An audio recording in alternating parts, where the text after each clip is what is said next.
This Veterans Day, we are honoring the U.S. military. We're going to take a look back in time to November of 1943. U.S. Marines held the first American offensive in the Pacific region. For 3 days, they battled 4,500 Japanese defenders on the island of Tarawa. American casualties on the beach were so severe, more than 500 remains were never accounted for. Documentary filmmaker Stephen C. Barber and World War II veteran Leon Cooper join us to talk about the mission to bring these fallen servicemen home.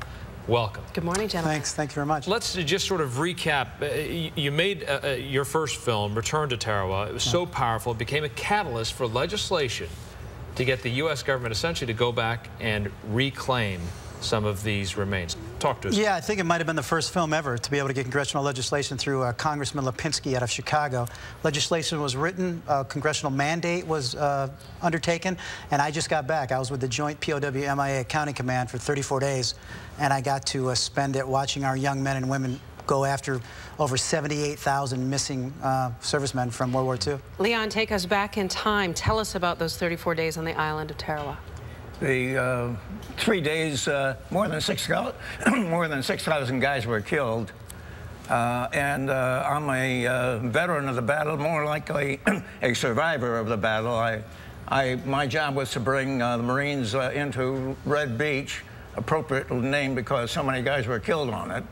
I made a number of runs in, and each time I saw more slaughter than I'd ever seen in my life. And Red Beach, to this day, is hallowed ground, at least in my memory, as one of those who survived the battle. Sir, you're 91 years old. You're still cranking along, and so this is obviously occupying your life, and you're so inspired. Tell us why you're so involved in this. Well, I've asked myself that question many times. Maybe it's survivor's guilt, but I feel I owe it to my countrymen who I saw being killed by the scores during my many trips into Red Beach. There was a repatriation ceremony held on the tarmac for 2 bodies you did find. Tell us a bit about that. It must have been incredibly moving. It was amazing. We went out there, like I said, 34 days. I was out there with my producer, Matthew Housley, and my other producer, Tamara Henry.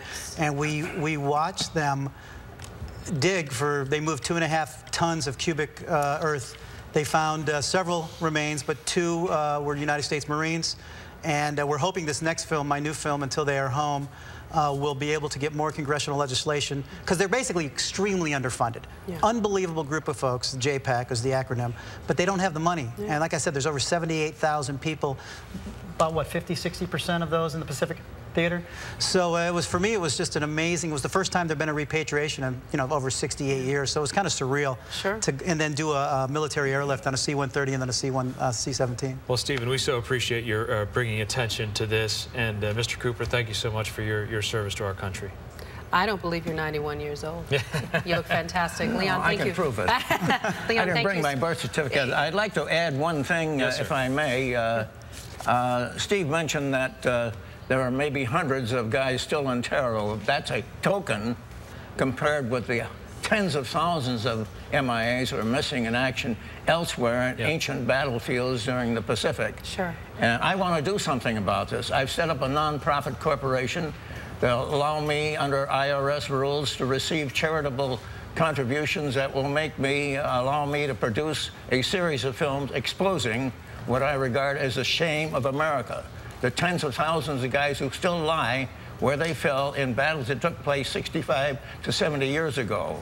We'll make sure to expose this to the American public. We'll make sure to have the information about your nonprofit organization and more about Stephen's film on our website, KTLA.com, so that people that are interested can make sure they can get out and support it. Thank you, gentlemen, for your time. Thank you very much. Thank you. Here's the information right there on your screen, UntilTheyAreHome.com, if you'd like more information.